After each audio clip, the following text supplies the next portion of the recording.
नमस्कार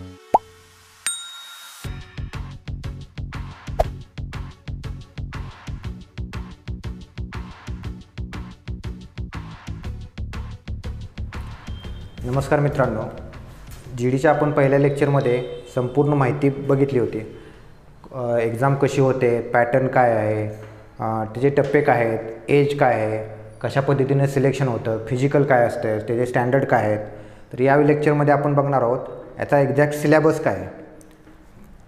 तर याचे जे टॉपिक आहेत आपण बघितलं होतं की एकूण 4 पार्टमध्ये हा सिलेबस जो पेपर असतो तुमचा 4 पार्टचा असतो.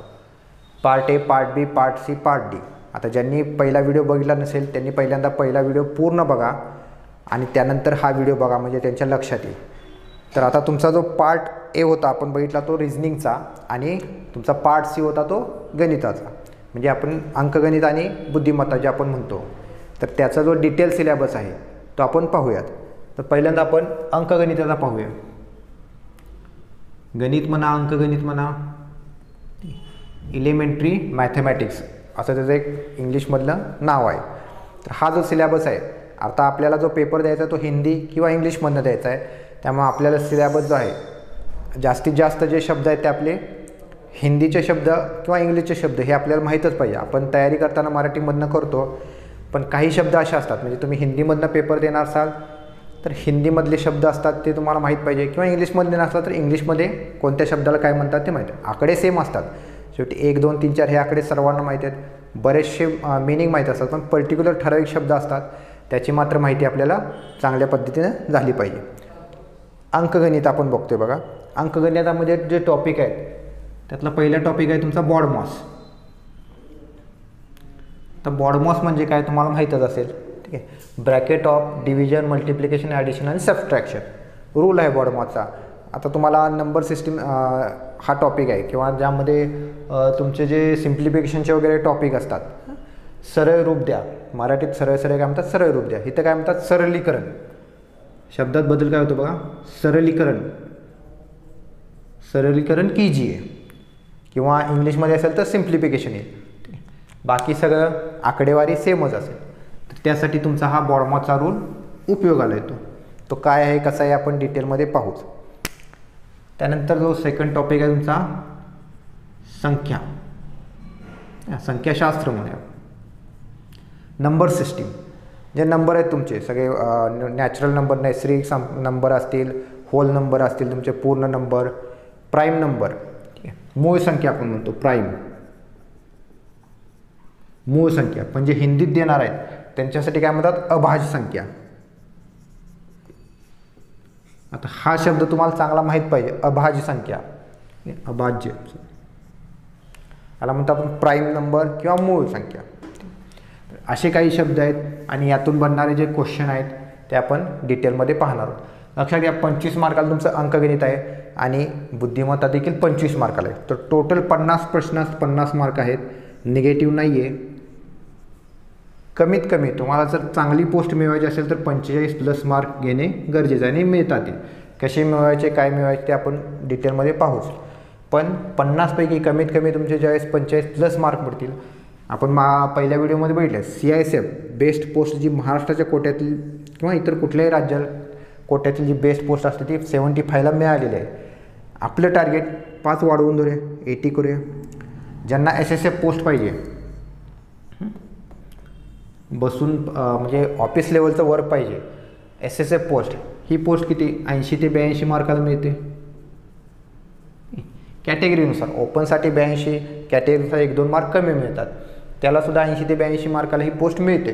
तर ह्या ज्या टॉपच्या पोस्ट आहेत, NIA जी फक्त पोस्ट जी असेल ती काय बघितलेली आपण, अबोव 95ला NIA पोस्ट मिळते, ठीक आहे. हे टार्गेट चांगलीच गोष्ट आहे, मिळू शकतं. ज्यांनी अगदी परफेक्ट तयारी केली त्यांचं हे अचीव होऊ शकतं. पण आपण म्हणतो SSF आणि CISF ह्या 2 पोस्ट जरी चांगल्या व्यवस्थित टार्गेट केल्या 80, 82, 85 मार्क मिळवणं अवघड नाही. त्यासाठी आपल्याला गणित आणि बुद्धिमत्तेमध्ये 45+ हे स्कोर आलाच पाहिजे. प्रॉब्लेम काय होतो, टाईम 90 मिनटं आहेत बघा, 90 मिनटं आहेत, 100 प्रश्न आहेत, त्यामध्ये 50 गणित आहेत. आणि ही गणितं किंवा हा बुद्धिमत्ता असेल फक्त आपल्या पोलीस भरतीसाठी सोपं नसेल, ठीक आहे. त्यात थोडंसं कॅल्क्युलेटिव्ह पार्ट असेल, त्यानुसार तुमचा क्वेश्चन असतील. जो काही प्रॉब्लेम येणार आहे तो तुम्हाला गणित आणि बुद्धिमत्तेमध्येच येईल. तुमचं जनरल नॉलेज किंवा हिंदी हा विषय टाईममध्ये कवर होईल, पण गणित आणि बुद्धीमध्ये 50 प्रश्न व्यवस्थित सोडवून होणे हे गरजेचं आहे. जर तुम्हाला हे टार्गेट अचीव करायचं असेल, त्यासाठी तुमचं स्पीड महत्त्वाचं आहे. आता स्पीड, आता बरेच पुस्तकं तुम्ही वापरली असतील, ठीक आहे, मराठीतनं जे आहेत, पोलीस भरतीसाठी वापरले असेल, तलाठीसाठी किंवा इव्हन MPSCसाठी. बऱ्याच पुस्तकात काय दिलेलं आहे बघा, प्रत्येक टाईपसाठी एक वेगळा फॉर्म्युला दिला जातो.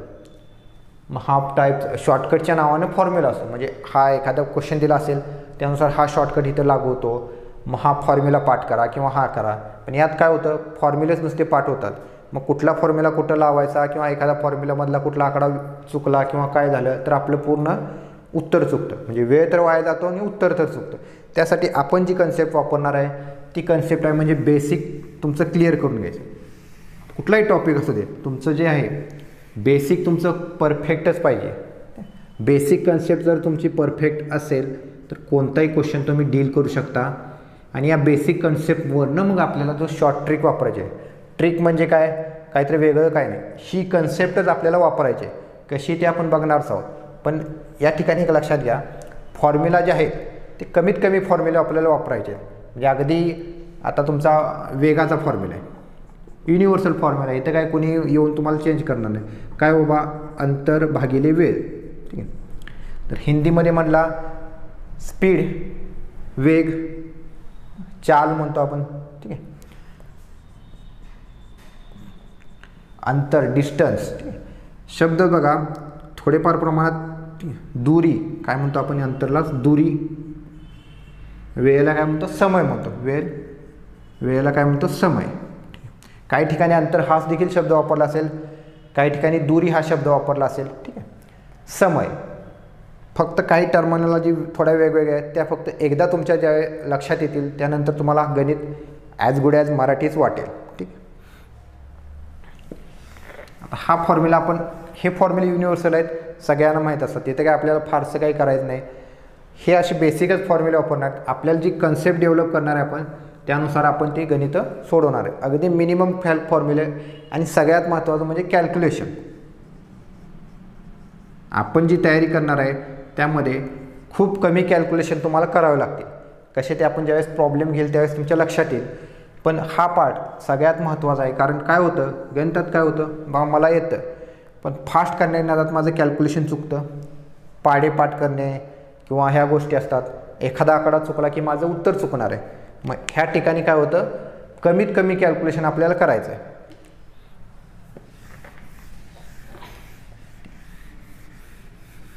त्यासाठी काय तुमचं बेसिक ज्या कन्सेप्ट आहेत त्या जास्तीत जास्त गरजेचं, ठीक आहे. पाढे जेवढे पाठ असतील तेवढे चांगले. जरी पाठ नसतील तरी तुम्हाला त्याचा गुणाकार फास्ट हा आला पाहिजे. बॉडमॉस टॉपिक बोलला, संख्याशास्त्र आपण टॉपिक बघितला. त्यानंतर एक टॉपिक आहे तुमचा काळ व काम, जो आपण मराठीत ज्याला काळ व काम म्हणतो, ठीक आहे. यापर काय होगा, आता हिंदीत काय होईल, कार्य. हिंदीत काय आहे तुमचा कार्य और समय.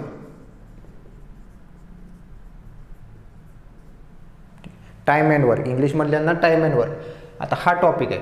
आता हा टॉपिक कुठलीही एक्झाम असू दे, सर्व एक्झाममध्ये कमीत 2-3 प्रश्न ह्याच्यावरती असतात, कुठलीही एक्झाम असू दे. आणि GD वगैरेसाठी तर ह्याच्यावरती खूप जास्त फोकस असतो. एक साधा प्रश्न असतो बघा, ठीक आहे. आपण प्रश्न घेताना बघूया, हिंदीत प्रश्न घ्या, ठीक आहे. पहिला प्रश्न आपण बघू शकतो.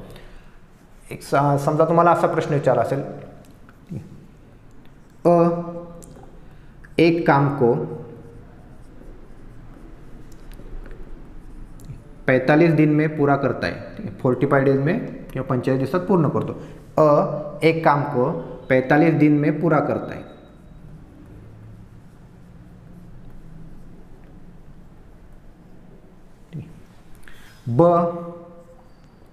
उसी काम को 45 दिन में ही पूरा करता है, ठीक है.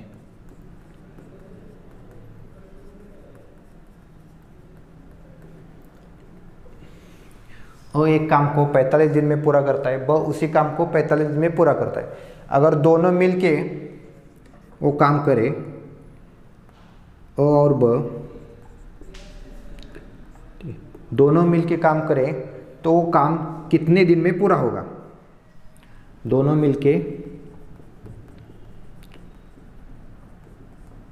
कितने दिन में पूरा करेंगे? जी मागच्या 2018ची जी GD आलती, ज्या एक्झाम झाल्या त्यामध्ये एका शिफ्टमध्ये असा विचारलेला प्रश्न आहे. अशा प्रकारचे प्रश्न तुमच्या कुठल्याही एक्झामला विचारू शकतात. ठीक आहे. नॉर्मल काय बघा, तुमच्या पुस्तकाप्रमाणे गेला तर काय, अ चे एका दिवसाचे काम काढा. ठीक आहे. किंवा अ चे एका दिवसाचे काम. आता मी इथं फास्टमध्ये करतोय. काय येईल? 1/45 1/45. ब चे एका दिवसाचे काम हे सुद्धा किती येईल? 1/45. मग आता दोघे विचारले म्हणून काय केलं तुम्ही? अ प्लस ब 1/45 अधिक 1/45. आता काय करावं लागेल तुम्हाला? लसावी काढावं लागेल. छेदात दोन्ही 45 त्यामुळं लसावी 45 आला आणि वरची अंश आहे, अंशांची काय होईल? बेरीज येईल 2/45. मग काय सांगितलं आम्हाला? 2/45चं काय करायचं? उलटं करायचं. 45/2 किती होणार आहे?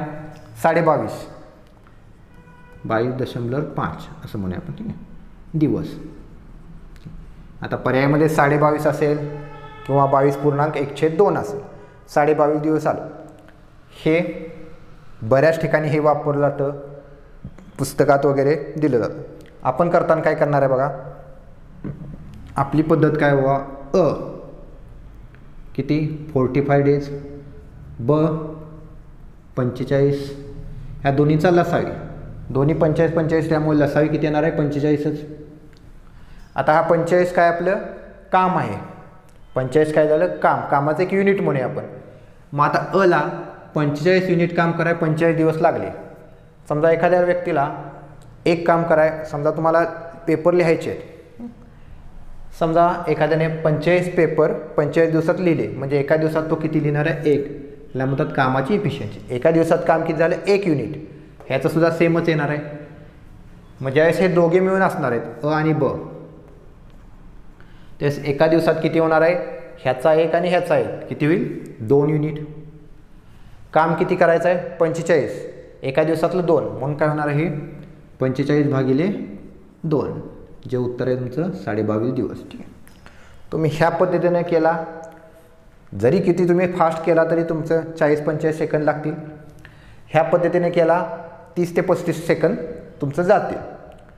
पण आपली कन्सेप्ट जर स्ट्रॉंग असेल, ज्यावेळेस तुम्ही हे करताय त्यानुसार आपली कन्सेप्ट काय बनते बघा, दोन्हीला लागणारा वेळ सेम आहे.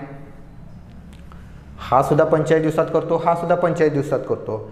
ज्या वेळेस असे प्रश्न विचारले जातील, दोन्हीला लागणारा वेळ समान असेल, त्यावेळेस तुमचं उत्तर काय असणार आहे? जो टोटल टाईम असेल किंवा ज्या व्यक्तीला जेवढा टाईम लागतो त्याच्या निम्म उत्तर येणार आहे. काय येतं निम्म बघा? इफिशियन्सी, वर्क इफिशियन्सी काढली आपण. ह्याची वर्क इफिशियन्सी किती आहे? 1 आहे. ह्याची किती आहे? 1 आहे. मग ही डबल झाली. ही काय झाली? डबल इफिशियन्सी झाली. म्हणून लागणारा वेळ काय निम्मा होणार आहे. ह्याला 45 दिवस लागत होते, याला देखील 45 दिवस लागत होते. दोघांची वर्क इफिशियन्सी सेम आहे, म्हणजेच लागणारा वेळ काय होणार आहे? निम्मा होणार आहे. किती सेकंद लागले तुम्हाला? 3 ते 4 सेकंदात तुम्ही उत्तर सोडवलं. 3 ते 4 सेकंदात तुम्ही उत्तर सोडवलं. अशा पद्धतीने आपल्याला कन्सेप्ट बेस शिकायचे आहेत.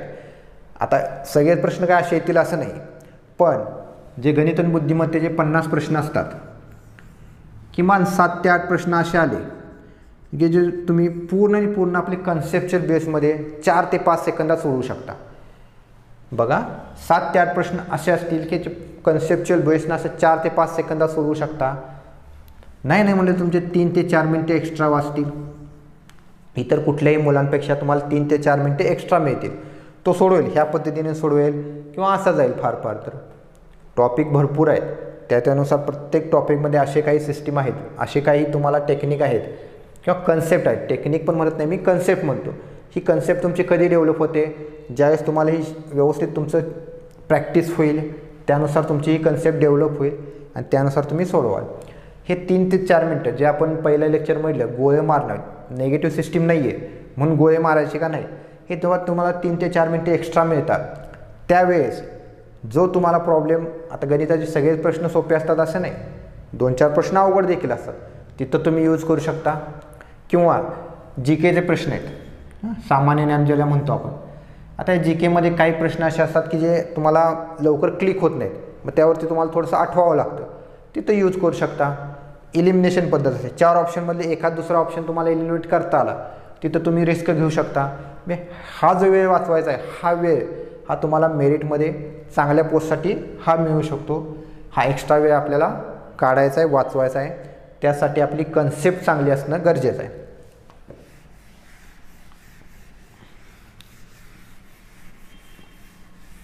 आता हा एक टाईप आहे. असं काममध्ये किंवा समय कार्यमध्ये भरपूर टाईप असतील. प्रत्येक टाईप आपल्याला काय, आता जे आपण हे लसाई पद्धत वापरली, ठीक आहे, ही लसाई पद्धतच आपल्याला सगळीकडे वापरायची. आपल्याला काय फार असं त्यामध्ये कॅल्क्युलेशन पण बघितलं तर तुम्ही इझी कॅल्क्युलेशन होतं. आधी तुम्हाला अगदी फार काय कॅल्क्युलेशन करावं लागलं नाही. आकडे सेम होते, सारखे होते, फार काय मोठे आकडे नव्हते. हेच आपल्याला करायचं आणि कन्सेप्ट डेव्हलप. एकदा कन्सेप्ट तुमची डेव्हलप झाली, तुम्ही त्या क्वेश्चनला कसंही डील करू शकता. टाईप भरपूर आहेत. का समय कार्यामध्ये तुम्हाला टाईप अगदी 15-20 टाईप मिळतील. सगळे टाईप आपण ह्या एकाच सूत्राच्यानुसार करू शकतो. पुस्तकामध्ये तुम्हाला प्रत्येक टाईपला वेगवेगळं फॉर्म्युला दिला असेल किंवा 3-4 टाईपला मिळून एक फॉर्म्युला दिला असेल, तर तसं आपण फॉर्म्युलेच्या मागं लागायचं नाही. कार्यावर समय, लसावी आपण शब्द घेतला मागाशी, लसावी.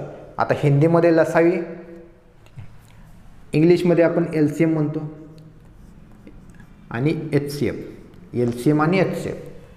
मराठीमध्ये हा लसावी मसावी.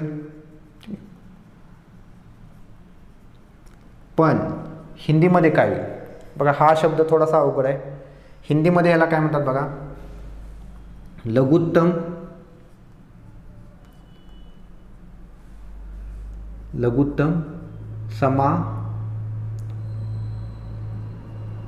समावर्ती. लसावी झाला आणि मसावी काय होईल तुमचा, महत्तम समापवर्त. ठीक आहे, शब्द म्हणायला अवघड आहे पण आपल्याला कुठं म्हणायचं आहे काय शब्द नाही आहे. लघुत्तम दिसते, महत्तम दिसते, आपल्याला तेवढं मिनिंग बास आहे. लघुत्तम म्हणजे लसावी असेल, महत्तम म्हणजे मसावी, एवढंच आपल्याला पाहिजे. हे समावर्त्य, समापवर्त हे आपल्याला कुठेही म्हणायचं नाही, त्याचा काय कुठला आपल्याला वापर नाही, काय नाही. त्यामुळे लघुत्तम महत्तम एवढ्यावरून आपल्याला कळू शकतं. किंवा क्वेश्चन बघितल्यानंतर सुद्धा आपल्या बरेच, ज्यावेळेस तुम्ही प्रॅक्टिस कराल, ज्यावेळेस तुम्ही क्वेश्चन सॉल्व कराल, बघाल, त्यावेळेस तुमच्या लक्षात येईल की हा प्रश्न कसा लसावीचा आहे, मसावीचा आहे. हिंदी आहे म्हणून आपल्याला अडचण येणार आहे का, नाही. ज्यावेळेस तुम्ही प्रॅक्टिस कराल त्यावेळेस तुमच्या लक्षात येईल. आता याचा एक प्रश्न बघा, मागच्या वेळेला प्रश्न आलेला आहे, 2⁵, 2चा तिसरा घात, 3⁵2, 5⁵4 ही एक संख्या दिलेली आहे, किंवा याला असं म्हणूया. आणि सेकंड तुमची आहे 2⁴ × 5⁵2. ओके, ह्या दोन संख्यांचा लसावी आणि मसावी विचार, लघुत्तम समावर्ती आणि महत्तम समापवर्ती विचारलेलं आहे. काय कराल, कन्सेप्ट काय सांगते बघा. समजा पहिल्यांदा आपण लघुत्तम काढूया, लसावी काढूया, LCM काढूया. लसावी काय सांगतो, ह्या दोन्हीमध्ये जे कॉमन आहेत, किंवा थोडक्यात डायरेक्ट काढायचं झालं तर काय करणार आहे बघा, जो घात मोठा, ज्याचा बेसचा जो घात मोठा तो डायरेक्ट घ्यायचा. आता यात 2चा तिसरा आहे, तर 2चा चौथा आहे. मोठा कोण आहे, 2चा चौथा. 3, आता 3 खाली नाही आहे, 3चा दुसराचा आहे, डायरेक्ट आहे असं घेतला. नाही आहे म्हणजे 3चा 0 असेल, म्हणजे मोठा कोण, 3चा 2. आणि इथं काय येणार आहे, 5चा 4. हा तुमचा डायरेक्ट LCM झाला. काय झाला तुमचा लघुत्तम समावर्ती. काही तुम्हाला काय करायचं, फक्त जो मोठा घात आहे त्याची डायरेक्ट घेतले संख्या. महत्तम विचारला असेल, महत्तमला काय करायचं, जेवढा सामायिक अवयव आहे, आता 2चा तिसरा आणि 2चा चौथा, सामायिक काय येणार, 2चा तिसरा येईल, 3चा दुसरा आहे, पण खाली 3ला कोण पार्टनर्स नाही आहे, त्यामुळे 3चा काही येणार नाही. 5चा चौथा, 5चा दुसरा, सामायिक काय असणार आहे, 5चा दुसरा. आता 5चा दुसरा आहे, पण इथं 5चा चौथा आहे, म्हणजे ह्या 4मध्ये 5चा दुसरा आणि 5चा दुसरा असणार आहे, म्हणून त्यातला एक आपण घेतला. तर हा झाला काय झाला, मसावी. ज्यावेळेस आपण टॉपिक शिकू त्यावेळेस तुम्हाला डिटेलमध्ये ते लक्षात येईल. आत्ता पहा लक्षात येतं आहे का, आत्ता मी का सांगतो आहे, कारण अशा पद्धती असतात की ज्या तुम्हाला अगदी 5 ते मॅक्झिमम 10 सेकंदात तुमचं उत्तर जर आलं काही क्वेश्चनचं. मी म्हणलं सगळ्याच प्रश्नांची येणार नाहीत, पण काही प्रश्नांची येतात आणि तेच तुम्हाला मेरिटमध्ये येण्यासाठी जे एक्स्ट्रा 4-5 मिनटं देणार आहेत, त्यानुसार तुम्ही अजून त्या 4-5 मिनटामध्ये 2 ते 3 मार्क एक्स्ट्रा मिळवू शकता आणि तेच तुम्हाला मेरिटमध्ये चांगली पोस्ट घेऊन देऊ शकतात. म्हणून गोळ मारायचं नाही. जे आपण म्हटलं निगेटिव्ह सिस्टीम नाही आहे, तर त्याचा वापर आपण थोडंसं लॉजिक लावून, थोडंसं काहीतरी आपल्या अभ्यासाचा वापर करून, हे जे आपण गणितामध्ये जे फास्ट प्रश्न सोडवून जे वेळ वाचवणार आहे तो तिथं वापरायचा आहे. ठीक आहे, पुढचा टॉपिक बघूया आपण, प्रतिशतता, पर्सेंटेज किंवा आपण मराठीमध्ये टक्केवारी म्हणतो. अतिशय महत्त्वाचा टॉपिक आहे. ह्याचं ॲप्लिकेशन जवळजवळ 50% गणित ही तुमची ह्याच्यावरती ॲप्लिकेशनवरती डिपेंड असते. त्याची टक्केवारी तुम्हाला तोंडी आणि तोंडीच काढता आली पाहिजे मॅक्झिमम संख्यांची. ठीक आहे, 10%, 20%, 50%, 55%, 51%, 99%. समजा एक संख्या दिली असेल 5000, विचारलं असेल 5000चे 40% किती, काय करणार, 5000 गुणिले 40 भागिले 100. मग हे 0 कॅन्सल करून मग त्याचा गुणाकार करणार. तर आपल्याला असं करायचं नाही. का करायचं नाही, प्रतिशतता. त्या प्रतिशतता म्हणजे पर्सेंटेजवरती तर डायरेक्ट प्रश्न असतातच, पण त्याचं ॲप्लिकेशन काय आहे तुमचं, सरळ व्याज, चक्रवाढ व्याज आहे, नफा तोटा आहे, गुणोत्तर प्रमाण आहे. बऱ्याच ठिकाणी हे वापरलं जातं. 5000चं आपण बघितलेलं 40% काढायचे. जी संख्या असेल ती संख्या नेहमी 100% असते. जी संख्या असेल, आता 5000 आहे, 5000चे 100% म्हणजे 5000. 5000चे 100% म्हणजे किती येईल, 5000 येईल. मला 10% करायचे आहेत, बघा 10% करायचे. हा फरक काय केला, एक घर इकडे सरकलो, एक 0 काढून टाकला. इथं पण तसंच करा, किती येईल, 500. आपल्याला किती काढायचे होते, 40%. 10चे 40 म्हणजे काय होईल, इंटू 4 होईल, बरोबर ना. 10 गुणिले 4 40%. ह्याचे पण 4 करा, 2000. बरं, हे आता लिहून करावं लागतं आहे तुम्हाला समजण्यासाठी. आपल्याला काही गरज आहे का, ज्यावेळेस तुम्हाला हे कळेल हे काय होतं कसं होतं लक्षात येईल तुमच्या. 5000चे तुम्हाला किती विचारले, 40%. 10% म्हणजे 500, त्याची चौपट म्हणजे किती येणार आहे, 2000. तर हे झालं तुमचं आन्सर येईल. ठीक आहे, त्या ठिकाणी मग तुम्हाला ते 5000 गुणिले 40 भागिले 100, मग ते 0 उडवा वगैरे असं काही करायची गरज नाही. पेपर हा ऑनलाईन आहे. ऑनलाईनमध्ये काय प्रॉब्लेम होतो बघा, ज्यावेळेस तुम्ही पेपर सोडवत असता त्या स्क्रीनवरती तुमचा क्वेश्चन असतो. मग तो क्वेश्चन ते सगळे आकडे तुम्हाला खाली बघून लिहावे लागतात. एखादा आकडा चुकला तर तुमचं उत्तर चुकू शकतं. ऑफलाईनला काय होतं बघा, क्वेश्चन तुमचा खालीच असतो, सगळं तुमचं कॉन्सन्ट्रेशन त्या पेपरवरतीच असतं. पण इथं ऑनलाईनला काय असतं, तुमचं पुढं सगळा पेपर असतो, परत खाली तुम्हाला रफ पेज असतो, त्याच्यावरती सॉल्व करायचं. त्यामुळे हा जो फरक आहे किंवा ह्यामध्ये जाणार वेळ आहे आणि ह्यामध्ये जो कॅल्क्युलेशन मिस्टेक होणार आहे ती आपल्याला वाचवायची आहे.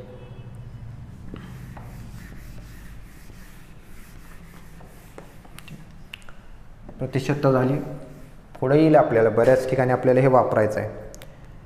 त्यानंतर पुढचा जो आहे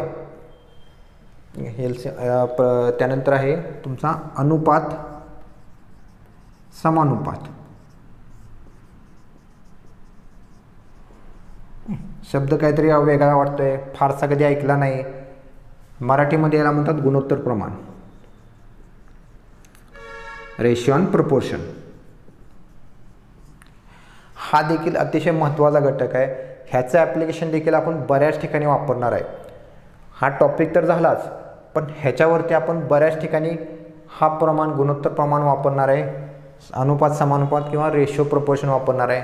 त्यामुळं आपल्याला शॉर्ट ट्रिक जे म्हणतो आपण किंवा फास्ट कॅल्क्युलेशन आपलं ह्या बेसिसवरती होणार आहे. त्यामुळं हा देखील ह्याचं मिनिंग किंवा ह्याची जी कन्सेप्ट आहे हे समजणं आपल्याला खूप गरजेचं आहे. बऱ्याच ठिकाणी आपण हे वापरणार आहे. पुढचा टॉपिक आहे बघा तुमचा औसत.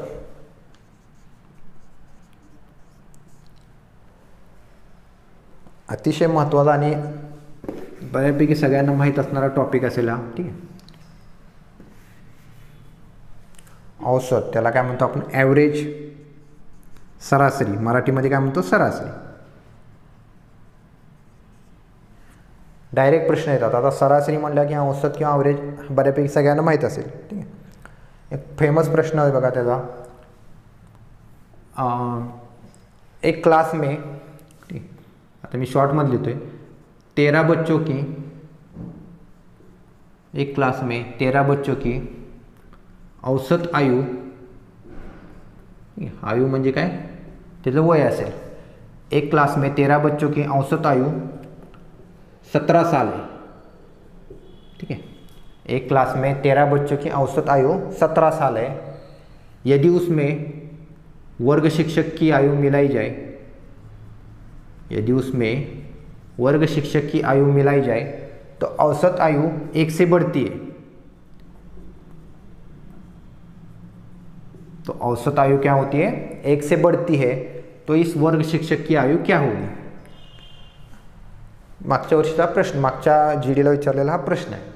आणि अशा प्रकारचे आता जे एक्झामचं पण सांगतो मला, ऑनलाईन एक्झाम असते, एका टाईपचा प्रश्न विचारला तर साधारणपणे बऱ्याच शिफ्टला तशाच टाईपचे प्रश्न हे रिपीट होत असतात. ठीक आहे. आकडेवारी चेंज होते, त्यात थोडंसं कॅल्क्युलेटिव्ह पार्ट कमी जास्त केला जातो.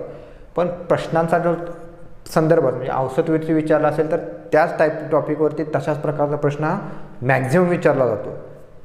तर आता बघा, 13 बच्चों की औसत आयु 17 साल है. वर्ग शिक्षक की आयु जब मिलाते हैं तब 1 से बढ़ती है. तो वर्ग शिक्षक की आयु क्या होगी. नॉर्मली काय करतात बघा, 13 गुणिले 17. ठीक आहे. 13 बच्चे, औसत आयु 17 आहे, ह्यांचा गुणाकार करतील.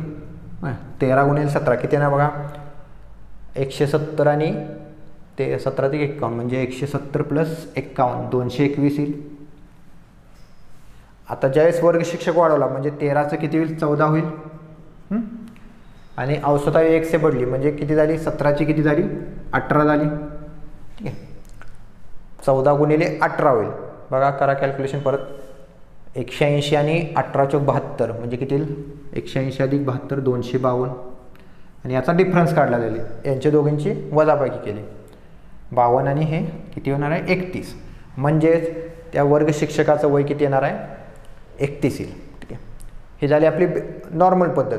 बऱ्याच ठिकाणी तुम्हाला ही पद्धत मिळेल. काय होतं बघा, आपली पद्धत काय सांगते बघा,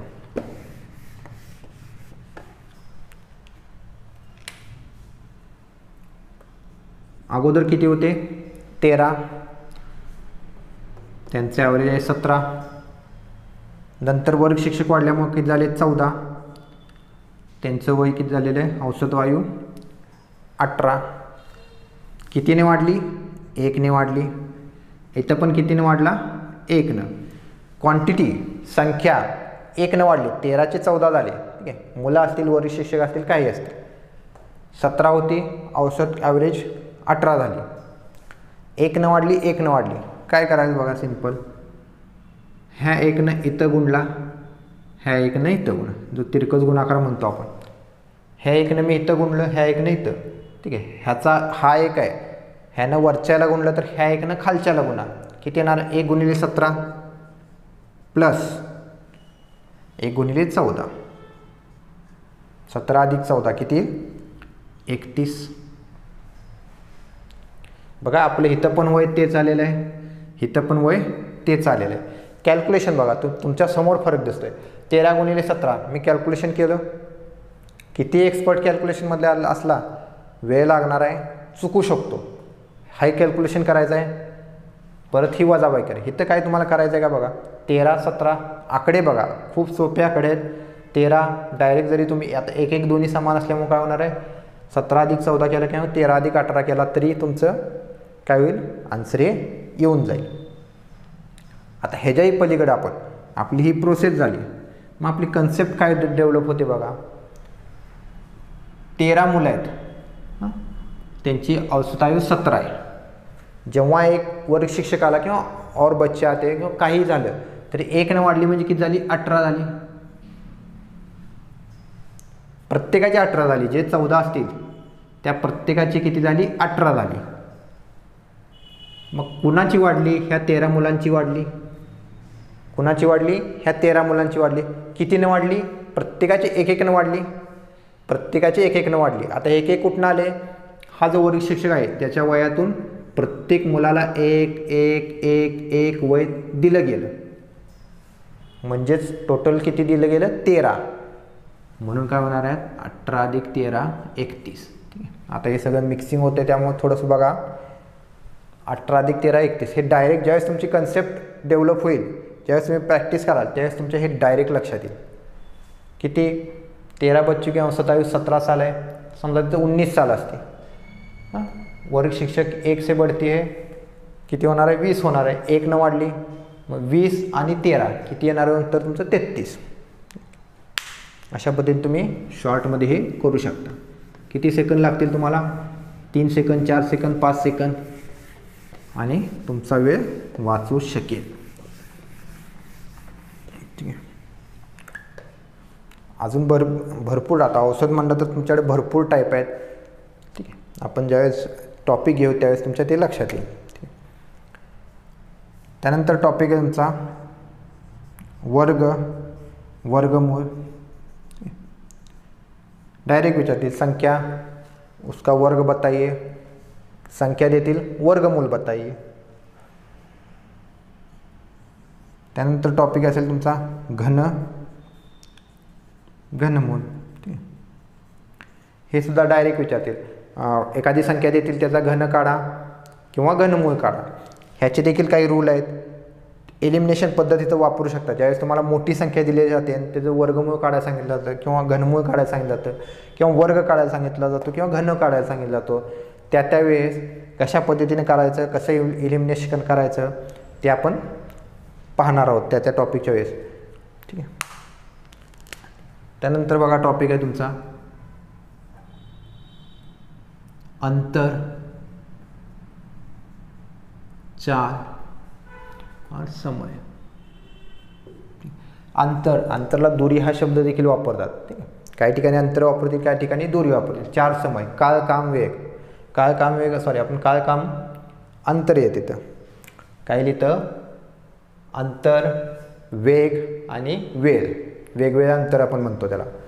इथं देखील भरपूर आपल्याला शॉर्ट ट्रिक्स आहेत, त्या आपण वापरायच्या. त्यानंतर जो आपण बघितलास रेशो, अनुपात, ह्याचं पूर्ण ॲप्लिकेशन ह्या टॉपिकचं तिथं आपण वापरून ज्या काय आपल्या कन्सेप्ट आहेत त्या डेव्हलप करून फास्टमध्ये आपण तिथं उत्तर काढू शकतो. त्यानंतरचा तुमचा टॉपिक जो आहे लाभ और हानी, हा सगळ्यांना कळाला असेल. काय हो तुमचा नफा तोटा, प्रॉफिट लॉस, जे आपण म्हणलं प्रतिशतता, पर्सेंटेज, खूप सारा उपयोग तिथं होणार आहे. अगदी तुम्हाला बऱ्याच गोष्टीचे डायरेक्ट तोंडी तुमचा पर्सेंटेज प्रॉफिट काढता येईल, तोंडी तुमचा तोटा काढता येईल. टॉपिकच्या वेळेस आपण डिटेलमध्ये बघू. त्यानंतर पुढचा तुमचा जो टॉपिक आहे ते म्हणजे आहे तुमचा साधारण व्याज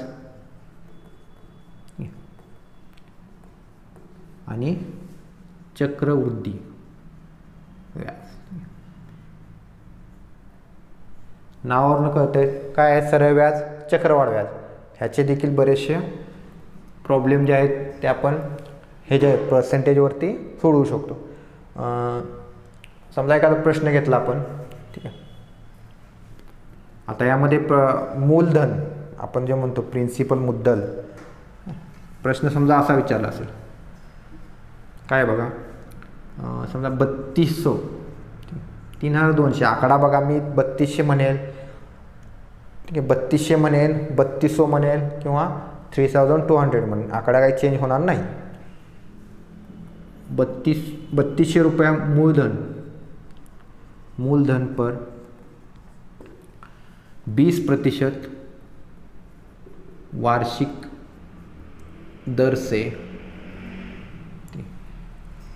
3,200 के मूलधन पर 20% या 20% वार्षिक दर से मिलने वाले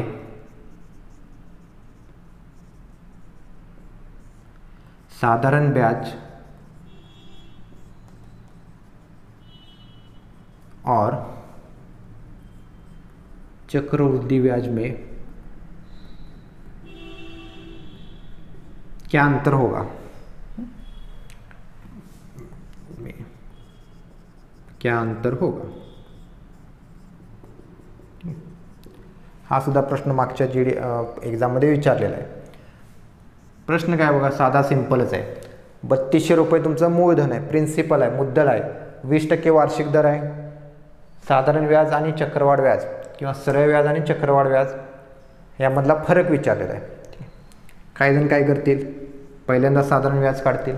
काय होणार आहे बघा, 3200 20% दर आहे आणि वार्षिक दर से 2 साल में, मुदत जी आहे ती 2 साल में, कारण 1 वर्षाचं चक्रवाढ असेल साधारण असेल दोन्ही सेमच असते. मग इथं काय विचारले त्यांनी 2 साल में, 2 वर्ष काय मुदत आहे. मग सरळ व्याज काढला. आता सरळ व्याजचा फॉर्म्युला काय तुमचा PRT बाय 100, त्यानुसार तुमचं व्याज आहे. आपण डायरेक्ट काय करणार आहे बघा, सरळ व्याज काढायचं आहे. काय आहे बाबा, 20% दर आहे, 2 वर्ष मुदत आहे, म्हणजे सरळ व्याज किती होणार 40%. 20% दर आहे, 2 वर्ष मुदत आहे, 40% सरळ व्याज होणार आहे. ह्याचं मी डायरेक्ट 40% काढू शकतो. 3200चे 40%, मग अशी आपण बघितलेलं 5000चे. 10% म्हणजे किती होणार आहे 320.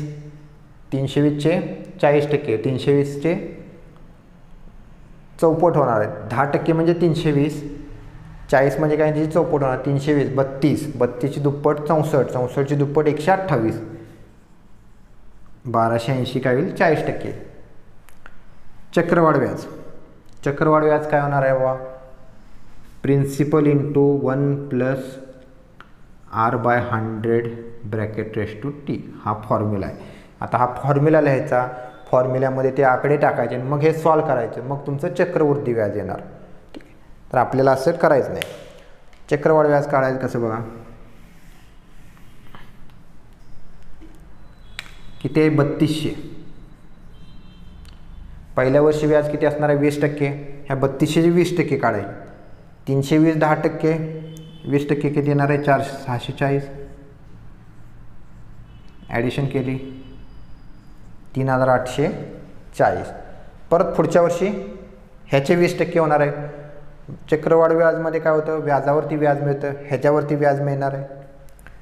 384 म्हणजे याची दुप्पट होईल, किती होणार बघा 4 दुने 8, 8 दुने 16, हातच्याला 1, 3 दुने 6 आणि 1 7, 768 रुपये तुमचे ॲड होणार आहे.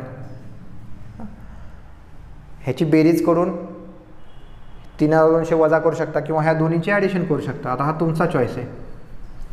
समजा मी ॲडिशन केली, काय येणार आहे 640 अधिक 768, 8 6 4 10 1 11, 7 7 7 14, 6 7 13 1 14, 1408. ठीक आहे, 1280 माझं सरळ व्याज आलेलं, चक्रवाढने किती 1408 आहे. यातला फरक किती येणार आहे 1280 वजा 1408 किंवा 1408 वजा 1280 किती 128 येईल. ठीक आहे, आता ही झाली माझी पद्धत. म्हणजे चक्रवाढ व्याज विचारलं असेल तर हे, सरळ व्याज विचारलं असेल तर ए. पण आपल्याला काय विचारलं आहे, दोन्हीतला फरक विचारला आहे. असा फरक काढू शकता, पण मला हे एवढं पण नाही करायचं. उत्तर आलं माझं, उत्तर तुम्ही कुठल्याही पद्धतीने काढू शकता, पण आपल्याला महत्त्वाचं काय आहे, वेळ. बघा कन्सेप्ट माझी काय सांगते, काही ठराविक टक्के आहेत, 10%, 20%, 30%. त्यानुसार बघा ज्या वेळेस 10% असेल, व्याजाचा दर 10% असेल आणि मुदत 2 वर्ष असेल, ते दोन्हीतला फरक असतो 1%. दोन्हीतला फरक असतो 1%. कसा, सरळ व्याज किती येणार आहे 20%, चक्रवाढ येणार आहे 21%. डायरेक्ट 20% असेल, फरक किती येणार आहे 4%. कसा 40% तुमचं सरळ व्याज होईल, चक्रवाढ होईल 44%. आता हे कसं येतं काय ते आपण डिटेल लेक्चरमध्ये बघणार आहेत. हे तुम्हाला कळालं की तुमचे एखादा प्रश्न आला डायरेक्ट किती वेळ लागणार आहे, तर तुम्हाला क्वेश्चन होता 3200चं काढायचं आहे, 4% काढायचे आहेत, फरकच काढायचा ना. 4% 3200 आपण बघितलं, 10% काढलं काय झालं 320. आणि एक घर इकडे सारखा 1% येईल, 1% म्हणजे किती झाले 32, 1% म्हणजे 32, 4% म्हणजे काय होणार आहे इंटू 4 करा. ठीक आहे, 32 दुने 64, 64 दुने 128. डायरेक्ट माझं उत्तर आलं. मला ना कोणत्याही कॅल्क्युलेशनची गरज लागली ना काय लागले, मी अगदी बघून डायरेक्ट उत्तर सोडवून पुढचा प्रश्न मी बाकीच्यांचं सोडवच्या आत पुढचा प्रश्न माझा सोडून झालेला असेल. हा जो कन्सेप्ट आहे तो काय कन्सेप्ट आहे, इथं काय मी फॉर्म्युला वगैरे काय वापरलं आहे, कन्सेप्ट आहे, लक्षात राहण्यासारखं आहे. त्याला काय कुठलं काय तुम्हाला थेअरी आहे किंवा काय असं काय नाही. ठीक आहे, 30% असेल तर काय येणार आहे 9%. 3 आहे बघा, इथं लक्ष द्या तुम्ही, तुमच्या लक्षात येईल. 1चा 1 वर्ग केला, 2चा वर्ग 4, 3चा वर्ग 9. काय मी असं खूप मोठं कुठलं लॉजिक वगैरे काही वापरलं नाही. हे जे शॉर्टकट किंवा हे जी कन्सेप्ट आहे, ज्यावेळेस तुमची कन्सेप्ट डेव्हलप होईल त्याच वेळेस तुम्ही हे सोडवू शकता, आणि हे सोडवला तरच तुम्ही परीक्षेमध्ये टिकू शकता. चांगल्या पोस्टसाठी अगदी ॲक्युरेसी बघा, कॅल्क्युलेशन बघा, काय तुम्हाला कॅल्क्युलेशन करावं लागेल का, अगदी बेसिकमध्ये तुम्ही सोडवू शकता.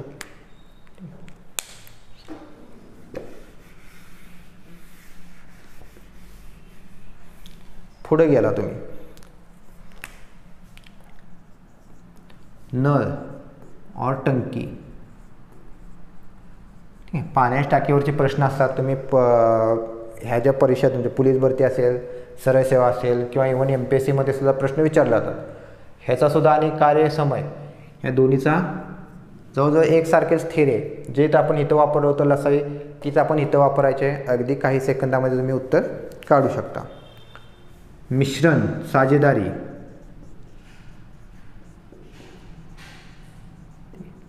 कॉमन सब्जेक्ट आहेत. मिश्रण साझेदारी, साझेदारी म्हणजे पार्टनरशिप. मिश्रण चालेल, समजा दूध अल्कोहोलचं मिश्रण आहे किंवा काय असेल, किंवा 2 क्वांटिटीज मिश्रण असेल तर त्याचे प्रश्न तुम्हाला विचारले जातात. ठीक आहे, पुढचा टॉपिक आहे तुमचा जे आपण बेसिक टॉपिक आला अपूर्णांक. अपूर्णांक किंवा त्याला आपण दुसरा टॉपिक आहे त्यामध्येच घातांक. डायरेक्ट प्रश्न असतील किंवा त्याचं ॲप्लिकेशन असेल. ठीक आहे, घातांक अपूर्णांक हे तुम्हाला समजून येतील टॉपिक. आता ह्यामध्ये पण घातांकावरचे प्रश्न असतात की लास्ट डिजिट कसा काढायचा, अपूर्णांकाच्या लसावी असेल किंवा अपूर्णांकाची बेरीज असेल, अपूर्णांकाचं ॲप्लिकेशन असेल, सगळ्यात मोठा अपूर्णांक कोणता, छोटा कोणता, असे प्रश्न यामध्ये विचारले जातात. क्षेत्रमिती, घनपळ असेल, पृष्ठपळ असेल, क्षेत्रफळ असेल, हे सगळे प्रश्न जे असतात ते तुमच्या क्षेत्रमितीमध्ये, मेन्सुरेशन ज्याला आपण म्हणतो इंग्लिशमध्ये, ते इथं कवर केले जातात. त्यानंतर पुढचा टॉपिक आहे तुमचा बीजगणित.